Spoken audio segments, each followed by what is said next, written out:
नमो तस्स भगवतो अरहतो सम्मा सम्बुद्धस्स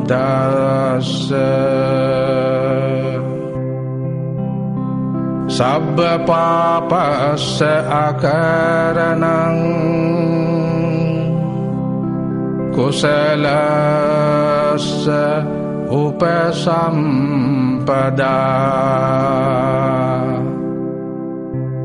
सचित्त परियोदापनं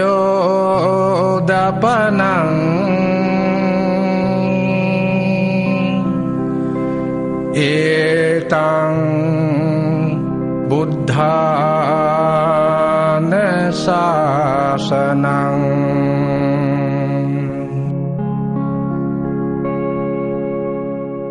কোনো কুকর্ম নকৰিবা, সকলো সৎকৰ্মতেই নিতৌৰত হবা, নিজৰ মনকেই পৰিশুদ্ধ কৰিবা। এয়েই হ'ল বুদ্ধসকলৰ সৎ উপদেশ।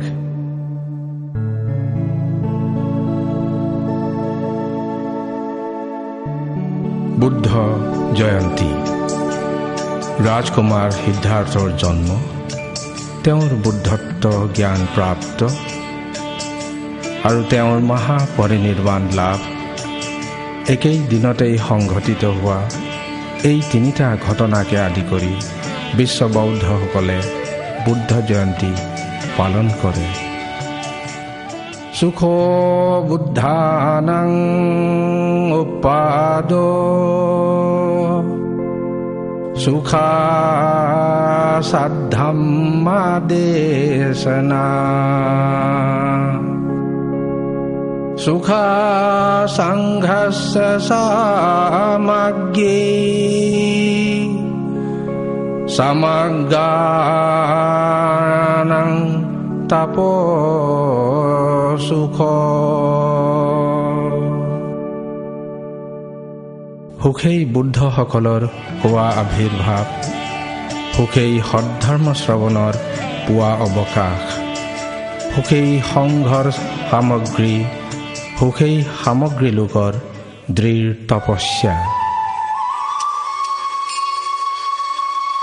আজিৰ পৰা প্ৰায় ২৫০০ বছৰ আগত বৰ্তমান ভাৰত আৰু নেপালৰ সীমাৱৰ্তী তেৰাই অঞ্চলত কপিলবস্তু নামেৰে অতি সমৃদ্ধিশালী এখন ৰাজ্য আছিল। কপিল নামৰ মুনি এজনে স্থাপন কৰাৰ বাবেই এই ৰাজ্যখনৰ নাম কপিলবস্তু বুলি ৰখা হৈছিল। কপিল মুনিৰ পিছত এই ৰাজ্যখন চাক্যবংশী ৰজাসকলে অনুশাসন কৰিছিল। চাক্যবংশী ৰজাসকলৰ ভিতৰত সিংহশানু অতিকৈ বিখ্যাত হৈ পৰিছিল। তেওঁৰ ৫টি পুত্ৰ আৰু ২গৰাকী পুত্ৰী আছিল। পুত্ৰকেইজনৰ নাম আছিল ক্ৰমে শুদ্ধোধন, শুক্লোদন, ধৌতোদন, মিতোদন তথা অমিতোদন। আৰু ২গৰাকী পুত্ৰীৰ নাম আছিল অমিতা আৰু প্ৰমিতা। কপিলবস্তু ৰাজ্যৰ কিছু দূৰত দেৱদাহ নামেৰে আৰু এখন সৰু ৰাজ্য আছিল। কলীয় ৰাজবংশীসকলে এই ৰাজ্যখনত ৰাজত্ব কৰিছিল। সেই সময়ৰ কলীয় বংশী ৰজা দণ্ডপাণিৰ ২গৰাকী পুত্ৰী আছিল। সেই ২গৰাকী পুত্ৰীৰ নাম আছিল ক্ৰমে মহামায়া আৰু মহাপ্ৰজাপতি গৌতমী।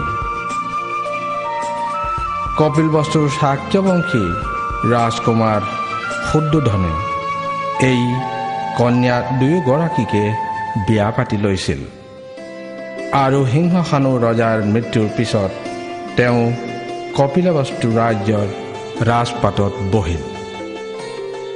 অতি ধাৰ্মিক ৰূপে তেওঁ ৰাজ্যখন শাসন কৰিছিল, য'ত তেওঁৰ পত্নী ৰাণী মহামায়াৰ পৰা আৱশ্যক সকলো সহায় সহানুভূতি পাইছিল।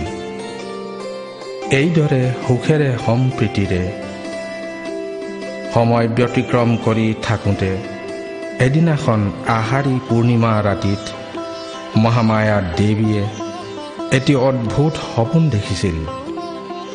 ৬টা দাঁতেৰে যুক্ত এটা বগা হাতী পোৱালি তেওঁৰ শয়ন কোঠালৈ আহি তেওঁৰ শয়ন শয্যাৰ চাৰিওপিনে প্ৰদক্ষিণ কৰি তেওঁৰ সোঁফালৰ পৰা গৰ্ভলৈ প্ৰৱেশ কৰিছিল। ইদিনাখন পুৱাতে শুই উঠি তেওঁ ৰাতিত দেখা সপোনৰ কথাবিলাক ৰজাক অৱগত কৰিল। সপোনৰ অৰ্থ ভাঙি ল'ব নোৱাৰি শুদ্ধোধন ৰজাই অনতি পলমে সভাত উপস্থিত হ'বলৈ বুলি মঙলতীসকলক আহ্বান জনাইছিল। ইতিমধ্যে ৩জন মঙলতী ৰাজসভাত উপস্থিত হ'লগৈ। তিনিওটা মঙলতীয়ে একেটা শব্দৰে ক'ব ধৰিল যে ৰাণীৰ কোষত এজন মহাপুৰুষে গৰ্ভধাৰণ কৰিছে বুলি। সিদিনাৰে পৰা শুদ্ধোধন ৰজাই মহামায়া দেৱীক সেৱা শুশ্ৰূষা কৰিবলৈ পৰিচাৰক গোটাই দি তেওঁ নিজেও মহামায়াৰ সেৱা শুশ্ৰূষা কৰিব ধৰিল। ক্ৰমাক্ৰমে সময়বোৰ পাৰ হৈ যাবলৈ ধৰিল। মহামায়া দেৱীৰ গৰ্ভ পৰিপূৰ্ণ হ'বলৈ হ'ল। এনে সময়ত নিজৰ মাতৃৰ ঘৰলৈ যাবলৈ মহামায়া দেৱীৰ মনত বৃহৎ ইচ্ছা উৎপন্ন হৈছিল। শুদ্ধোধন ৰজাৰ অনুমতি লৈ মহামায়া দেৱী পৰিচাৰকসকলৰ লগত নিজৰ পিতৃ মাতৃৰ ৰাজ্য দেৱদাহালৈ বুলি পলকিত উঠি যাত্ৰা আৰম্ভ কৰিল। দেৱদাহা আৰু কপিলবাস্তু নগৰৰ অৰ্ধমাৰ্গত লুম্বিনী নামেৰে এটি মনোৰম শাল উপবন আছিল।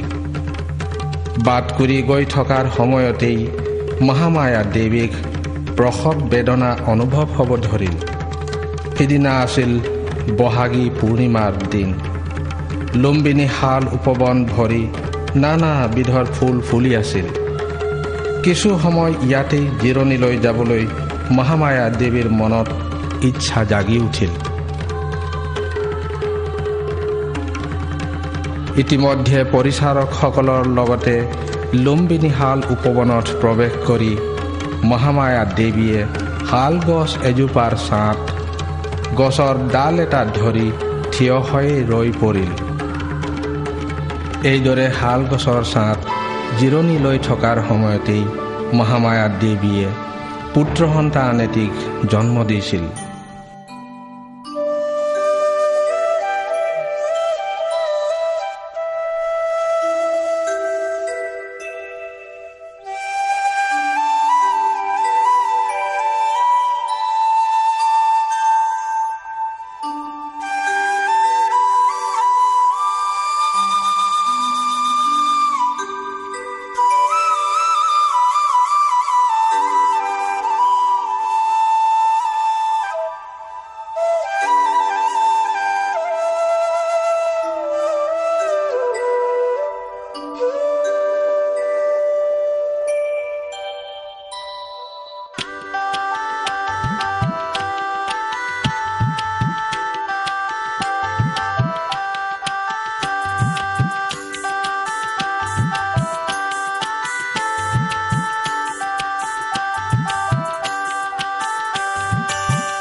এই সময়ত কেইটিমান অদ্ভুত ঘটনা ঘটিছিল। নৱজাত শিশুটিয়ে এই পৃথিৱীত ভৰি দিয়াৰ লগে লগেই হাত খোজ আগবাঢ়ি গৈছিল।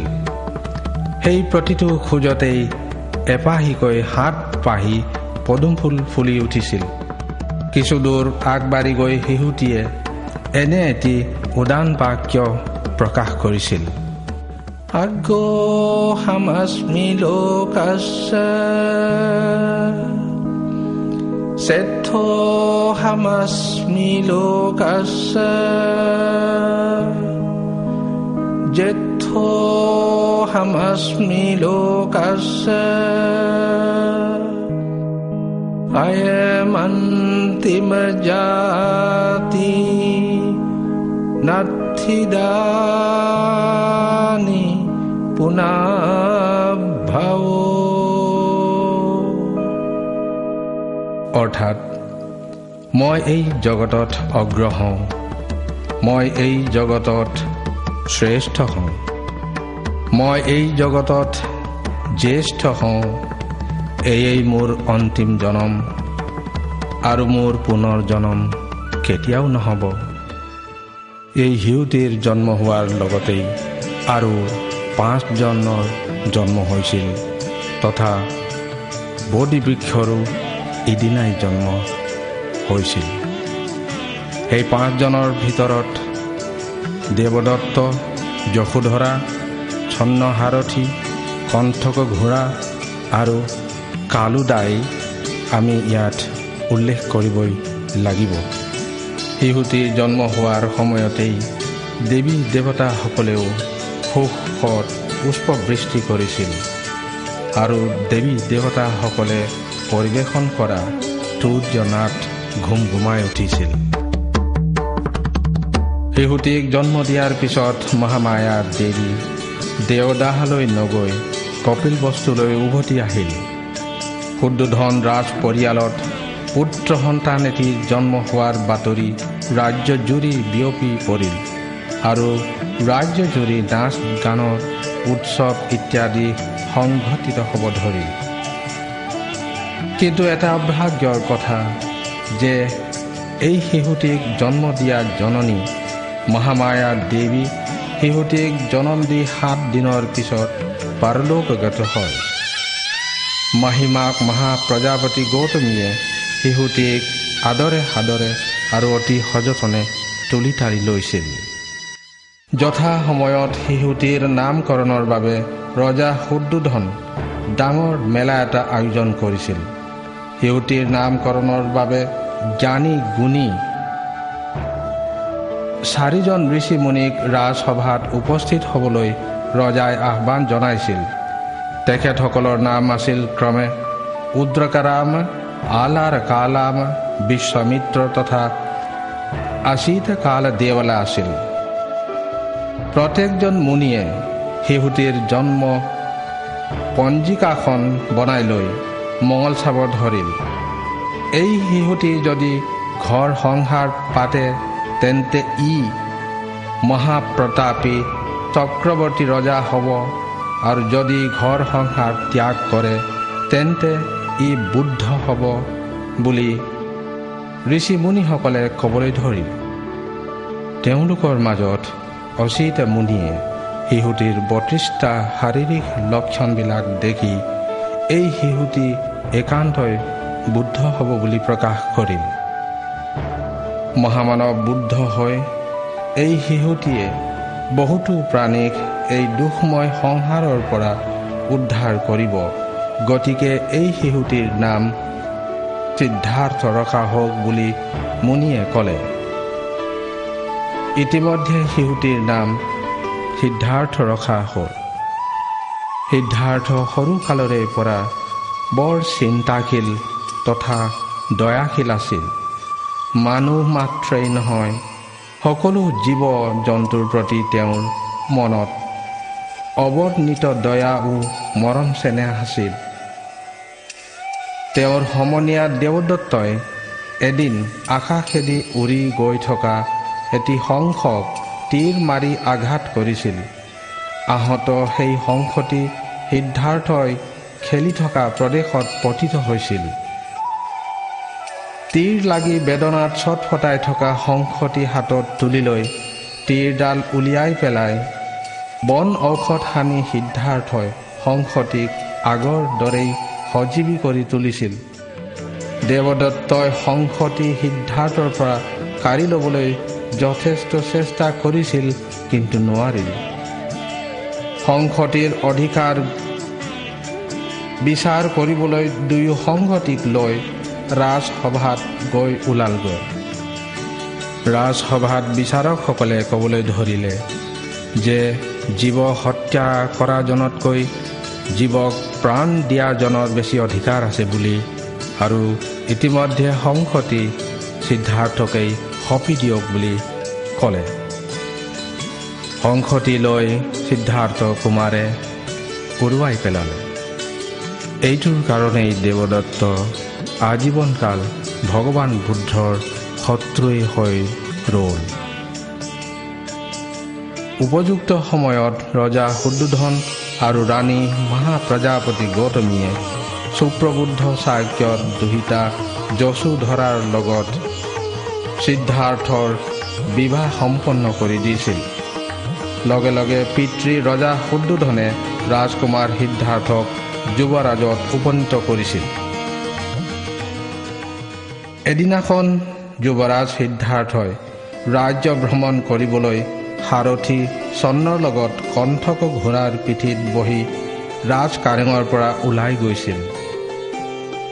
এইদৰে গৈ থাকোঁতেই সিদ্ধাৰ্থ ৰাজকুমাৰৰ চকুত এজন বৃদ্ধ লোকক দেখা পাইছিল।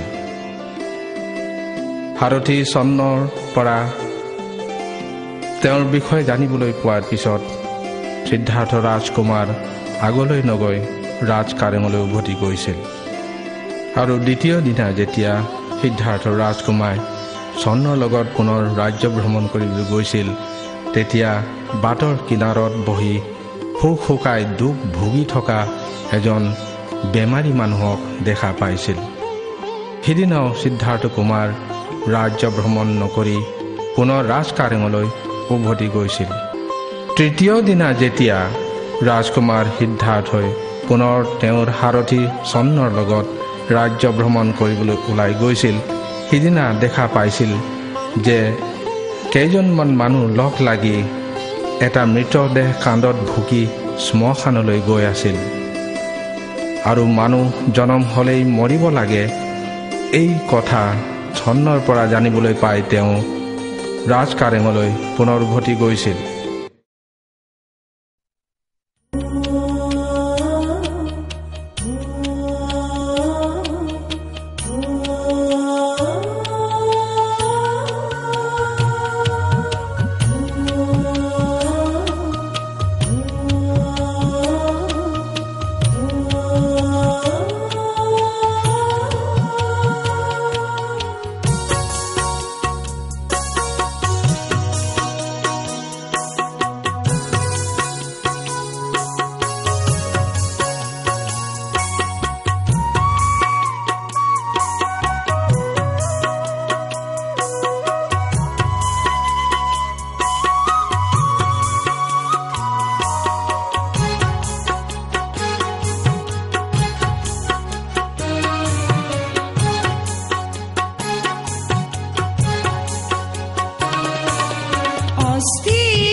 মানৱৰ জনম লৈ মানৱৰ দৰে হৈ জীয়াই থাকিবলৈ চেষ্টা নকৰি অমানৱ হয় কিয় যায় আগুৱাই আন্ধাৰলৈ চেষ্টা নকৰি অমানৱ হয় কিয় যায় আগুৱাই আন্ধাৰলৈ কিয় যায় আগুৱাই আন্ধাৰলৈ অস্থিৰ সংসাৰতে অস্থিৰ সংসাৰতে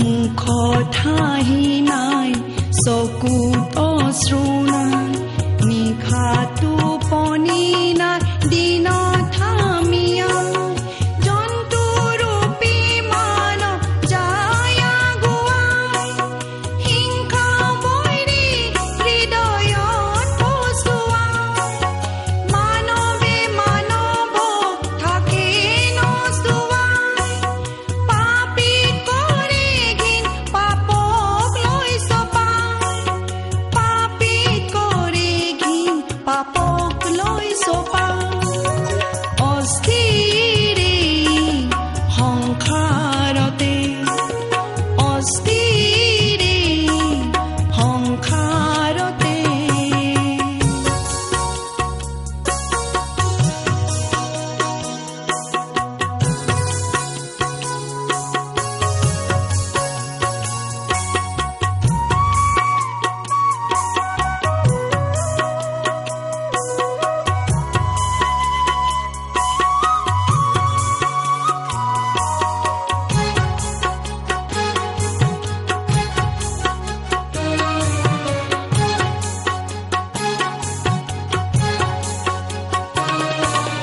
কোনোবা ধনবান কোনোবা বলবান থকাৰে সময়ত মাৰে ফুটনি কোনোবা শক্তিমান কোনোবা ধীতমান জীয়াই থাকে মানে দিয়ে আমনি কোনোবা পুণ্যবান কোনোবা পাপীমান আহে সংসাৰলৈ কৰি যায় নাটকি আহে সংসাৰলৈ কৰি যায় নাটকি অস্থিৰ সংসাৰতে অস্থিৰ সংসাৰতে কতবাৰ মৰে কতবাৰ উপজে কতবাৰ মৰে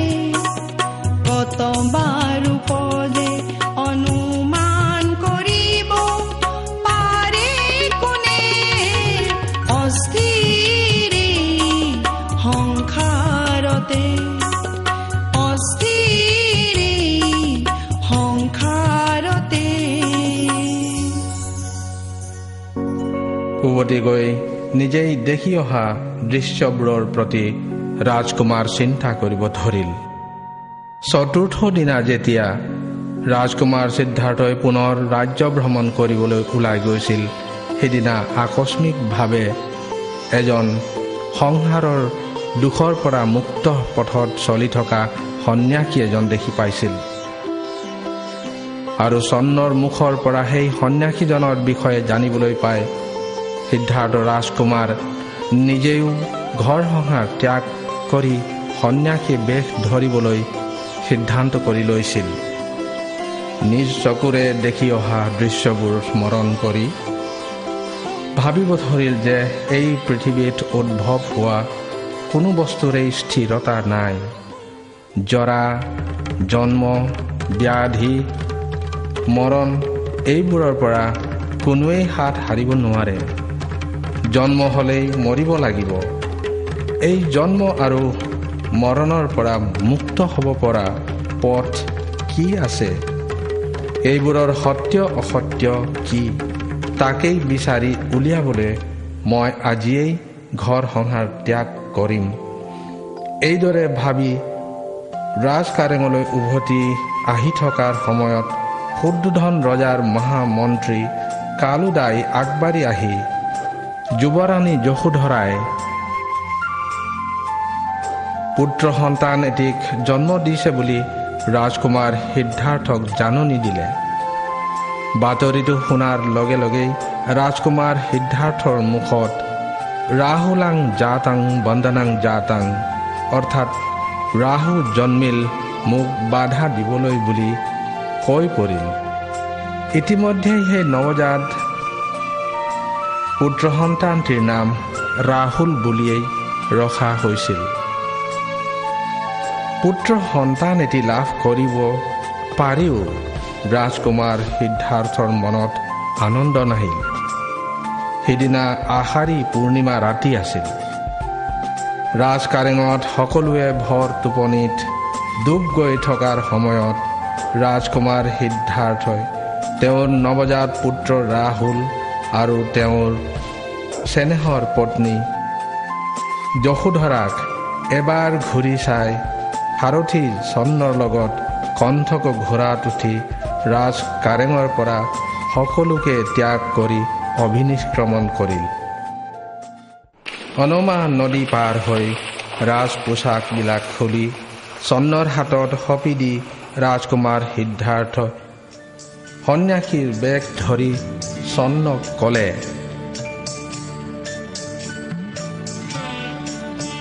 মই বুদ্ধ নোহোৱালৈকে ঘূৰি নাহিম। গতিকে তুমি কপিলবস্তুলৈ ঘূৰি গৈ মোৰ পিতৃ মাতৃক এই খবৰটো দিবা। চন্ন কপিলবস্তুলৈ উভতি আহিল, কিন্তু কণ্ঠক ঘোঁৰা মনৰ বেজাৰত বাটতেই মৰি থাকিল। ইফালে ৰাজকুমাৰ সিদ্ধাৰ্থ সত্য কি তাকেই বিচাৰি হাবিয়ে বনে ঘূৰি ফুৰি থাকোঁতে তেওঁৰ দৰেই ঘৰ সংসাৰ ত্যাগ কৰি বনগত হোৱা 5জন সন্যাসীক লগ পাইছিল। সেই 5জন সন্যাসীৰ নাম আছিল ক্ৰমে কন্দিন্য, ভাদ্য, ৱাপ্প, মহানাম আৰু আশ্বজিৎ। কিছুদিন তেখেতসকলৰ লগত সময় ব্যতিক্ৰম কৰি ৰাজকুমাৰ সিদ্ধাৰ্থই অকলশৰে নিজান নিৰ্মম ঠাইত বহি ধ্যান তপস্যা কৰিবলৈ আৰম্ভ কৰিল। হাবিয়ে বনে এইদৰে অনাই বনাই ঘূৰি ফুৰি ৰাজকুমাৰ সিদ্ধাৰ্থ অৱশেষত নিৰঞ্জৰা নদীৰ দাঁতিত উৰুবেলাৰ গয়া শীৰ্ষত আহি ওলালহি।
সৰগতো নাই এনে ঠাই বিচাৰি ক'ত পাম নিৰঞ্জৰা নদীৰ দাঁতি তুৰু বেলা গান সৰগতো নাই এনে ঠাই বিচাৰি ক'ত পাম সৰগতো নাই এনে ঠাই বিচাৰি ক'ত পাম সৰগতো নাই এনে ঠাই বিচাৰি ক'ত পাম গয়া শীৰ্ষত স্থিত বোধি বৃক্ষৰ তলত বহি তেওঁ দৃঢ় তপস্যাত মগ্ন হৈ পৰিল। বুদ্ধত্ব জ্ঞান প্ৰাপ্ত কৰিব নোৱাৰালৈকে তেওঁ খোৱা বোৱা পৰ্যন্ত এৰি দিছিল। এইদৰে তেওঁ গভীৰ তপস্যাত ডুব গৈ থকাৰ সময়ত তেওঁৰ ধ্যান ভংগ কৰাৰ অভিপ্ৰায়ে তান্না, ৰাতি আৰু ৰাংগা নামৰ তিনিজনী মাৰ দুহিতা আহি তেওঁক প্ৰলোভন কৰিবলৈ চেষ্টা কৰিছিল। যিজনীয়ে বীণ বজাইছিল তাইৰ বীণৰ ৰছীকেইডাল ঢিলা হৈ পৰিল। বীণৰ ৰছীকেইটা কটকটীয়া কৰি ল'বলৈ তাই বহি পৰিল। তেতিয়া এজনীয়ে ক'ব ধৰিল যে বীণৰ ৰছীডাল বেছিকৈ টানি দিলে ছিগি যাব আৰু ঢিলা কৰি ৰাখিলে মাত নোলাব। গতিকে বীণৰ ৰছীডাল মধ্যম পৰিমাণতহে কটকটীয়া কৰিব লাগে বুলি। ইয়াকে শুনি ৰাজকুমাৰ সিদ্ধাৰ্থই ভাবিব ধৰিলে যে শৰীৰত বেছিকৈ দুখ দিলেও সত্যক অনুভূতি কৰিব নোৱাৰে আৰু শৰীৰত বেছিকৈ সুখ দিলেও জ্ঞান উপলব্ধি কৰিব নোৱাৰে। গতিকে ময়ো মধ্যম মাৰ্গত চলিব লাগিব বুলি ৰাজকুমাৰ সিদ্ধাৰ্থই সিদ্ধান্ত কৰি ল'লে। তেওঁ বৰ্তমান নিৰঞ্জৰা নদীৰ দাঁতিত বোধি বৃক্ষৰ পৰা সৰি পৰা ফলবিলাক বুটলি খাই পুনৰ দৃঢ় তপস্যাত মগ্ন হ'ল। ঠিক বহাগী পূৰ্ণিমা ৰাতিৰ প্ৰথম প্ৰহৰৰ পৰা তেওঁৰ ধ্যান এটা এটাকৈ সফল হ'বলৈ ধৰিল। সৰ্বপ্ৰথমত তেওঁ দিব্য চকু জ্ঞান লাভ কৰিল। ক্ৰমে ৰাত্ৰিৰ দ্বিতীয় প্ৰহৰত দিব্য স্ৰোত, তৃতীয় প্ৰহৰত পূৰ্বে নিৱাসানুস্বাতি অৰ্থাৎ ইয়াৰ পূৰ্ব জনমবিলাকত তেওঁ কি কি হৈ জনম লৈছিল জানিব পৰা জ্ঞান আৰু ৰাত্ৰিৰ অন্তিম প্ৰহৰত আশ্ৰয়ক্ষয় অৰ্থাৎ তৃষ্ণা ক্ষয় কৰা জ্ঞান লাভ কৰি ৰাজকুমাৰ সিদ্ধাৰ্থই বুদ্ধত্ব জ্ঞান লাভ কৰিল। বুদ্ধগয়া দূৰত চেনানী নাম এখন ব্ৰাহ্মণ গাঁও আছিল। ব্ৰাহ্মণ মুখীয়াজনৰ সুজাতা নামেৰে এজনী দুহিতা আছিল। সুজাতাই প্ৰতি পূৰ্ণিমা আৰু অমাৱস্যাৰ দিনা সেই বোধি বৃক্ষৰ তলত পূজা উপাসনা কৰিছিল। সিদিনা তাই দেখিলে যে বোধিৰ ধুমৰ তলত এজন অদ্ভুত মানুহ বহি আছে। সুজাতাই নিজৰ পিতৃক এই বাতৰিটো দি 500টা গাই গৰুৰ গাখীৰ খীৰাই ক্ষীৰ ভাত বনাই ভগৱান বুদ্ধক দান কৰিল। এইদৰে সুজাতা ভগৱান বুদ্ধক অন্ন দান কৰা প্ৰথম মহিলা গৰাকী ৰূপে বৌদ্ধ ইতিহাসত উল্লেখিত হ'ল। সুজাতাই দান দিয়া ক্ষীৰ ভাত গ্ৰহণ কৰি ভগৱান বুদ্ধই হাতত পাত্ৰটি লৈ নিৰঞ্জৰা নদীৰ পানীৰ মাজত থিয় হৈ, যদি মই আজি সঁচাকৈয়ে বুদ্ধত্ব জ্ঞান প্ৰাপ্ত কৰিলোঁ তেন্তে এই পাত্ৰটি পানীৰ প্ৰতি সোঁতেৰে উপঙি যোগ বুলি অধিষ্ঠান কৰি পাত্ৰটি পানীত এৰি দিলে। আচৰিত যে পাত্ৰটি সঁচাকৈয়ে পানীৰ সোঁতৰ লগত মিলিত নহয় প্ৰতি সোঁতে ওপৰ পিনে আগুৱাই গ'ল। ইতিমধ্যে ভগৱান বুদ্ধই স্বয়ং বুদ্ধত্ব জ্ঞান লাভ কৰা হৈছে বুলি জানিবলৈ পাৰিল আৰু লগে লগে তেওঁৰ শ্ৰীমুখৰ পৰা এনে এটি উদ্যান বাক্য প্ৰকাশিত হ'ল। অনেক জাতি সংসাৰং সন্ধা বিশ্বং অনিৰ্বিশ্বং গাহকাৰকং গৱেষন্তো দুঃখ জাতি পুনঃ পুনঃ গাহকাৰকো দিঠোষি পুনাগে হাং নাকা হাসি সাব্বাতে ফা সুকা ভাগ্যা গাহাকু তাং বিসাং খিতাং বিসাংখার গাতাং চিত্তাং তান্নানাং খায়ামাজ্জাগা। অৰ্থাৎ মোৰ এই শৰীৰৰ ঘৰখন সাজোতা তৃষ্ণা নামৰ মিস্ত্ৰী, তোমাকেই বিচাৰি মই কতবাৰ জনম ললো। আজি মই তোমাক বিচাৰি উলিয়ালো। তুমি কেতিয়াও মোৰ এই শৰীৰৰ ঘৰখন আৰু বনাব নোৱাৰা। মই তোমাৰ সঁজুলি সৰঞ্জাম সকলোবোৰ ভাঙি ছিঙি পেলালো। সকলো তৃষ্ণা ক্ষয় কৰি মই আজি মুক্তি লাভ কৰিলো।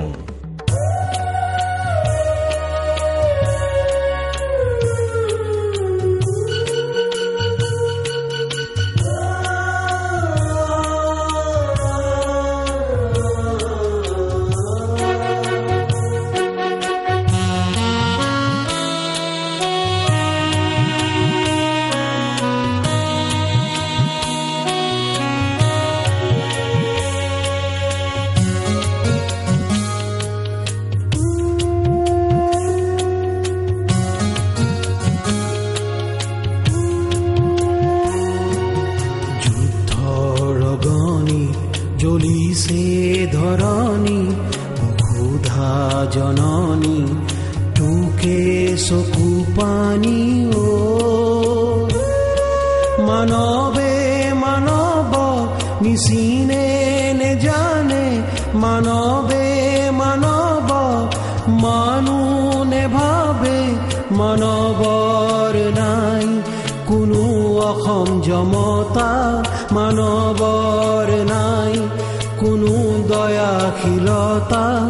যুদ্ধৰ অগণি জ্বলিছে ধৰণী, জ্বলিছে ধৰণী, জ্বলিছে ধৰণী।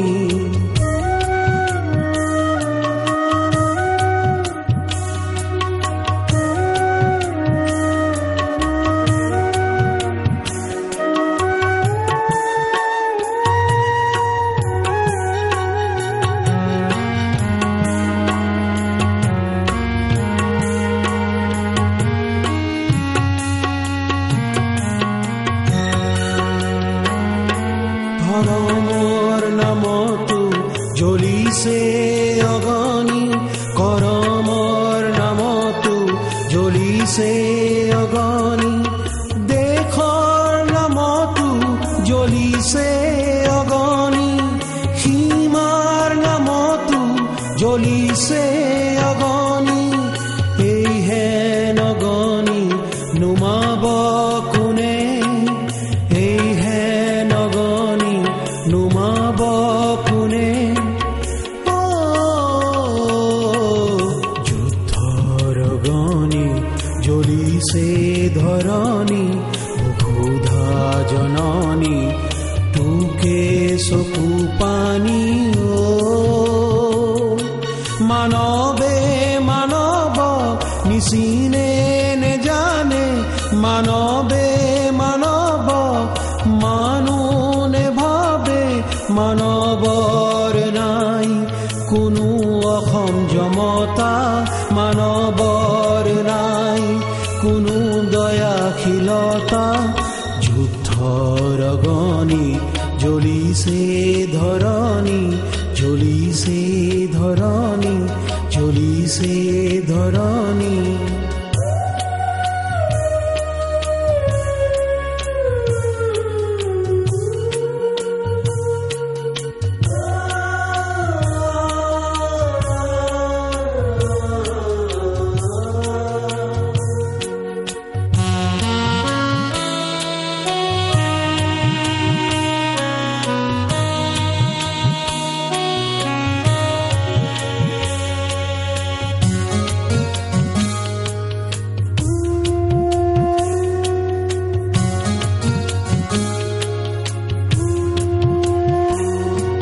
ধনৰ নামতো ৰঞ্জুই জ্বলিছে, বৰৰ নামতো ৰঞ্জুই জ্বলিছে, বংশৰ নামতো ৰঞ্জুই জ্বলিছে, জাতিৰ নামতো ৰঞ্জুই জ্বলিছে।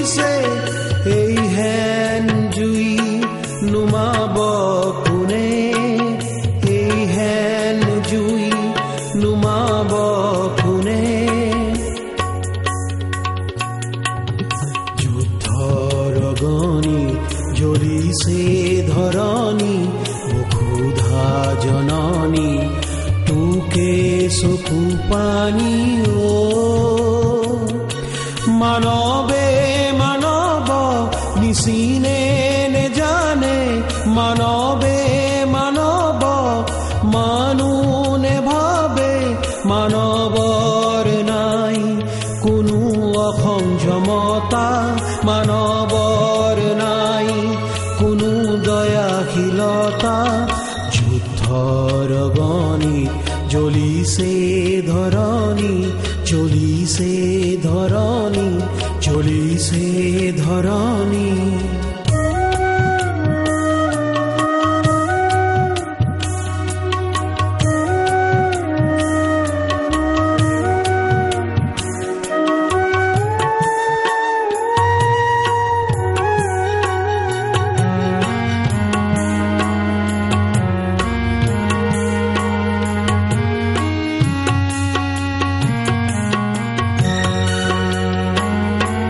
অহিংসাৰ বাণী লৈ বুদ্ধ আহিছে কৰুণা সাগৰৰ শীতল জল আনিছে দয়া মৈত্ৰী অমৃত বাটিছে আকুৱালি লোৱা হবে আমি মিলি একেলগে গাওঁ আহা বুদ্ধ বাণী একেলগে গাওঁ বুদ্ধ বাণী সবে সত্তা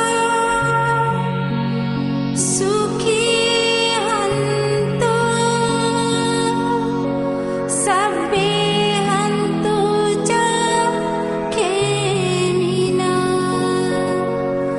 সবে ভদ্রাণি পসন্ত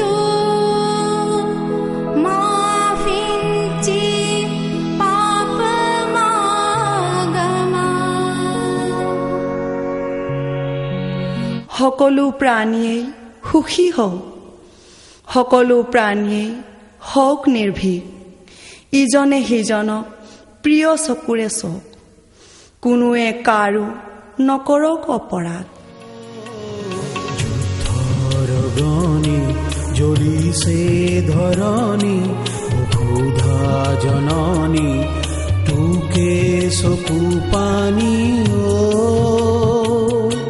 মানৱে মানৱ নিচিনে নেজানে মানৱে মানৱ মানুহ নেভাবে মানৱৰ নাই কোনো অসংযমতা মানৱৰ নাই কোনো দয়াশীলতা যুদ্ধৰ গণি জ্বলিছে ধৰণী